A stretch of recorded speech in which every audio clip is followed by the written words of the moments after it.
Welcome to Balete Island. Tayo ngayon sa ating resort sa Jovens Blue Sea Resort here in Balete Island. Chill time. Wala ganong tao rito. Isang grupo lang yung guest nila ngayon. Mali mamimidakling ka daw na iba. Tuhod na yung tubig. Tuhod ko. 5'6", 5'5". 5'6" ka dyan, 5'4" ka lang. 5'4" daw sabi. 4 ka lang. Sabi nito. Sarap ng hangin. Ha? Sarap ng floaters, bili sila. Yan nga. Buti nga nakabili ako ng floater. Ha? Buti nakabili ako ng floater.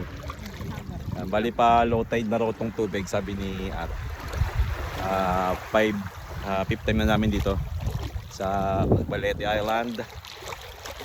Kaya medyo alam na namin yung patakaran dito sa sa isla na to. So yun, punta na lang kayo. Check nyo yung kanilang Facebook page.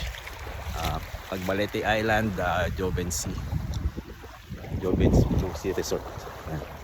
Bye!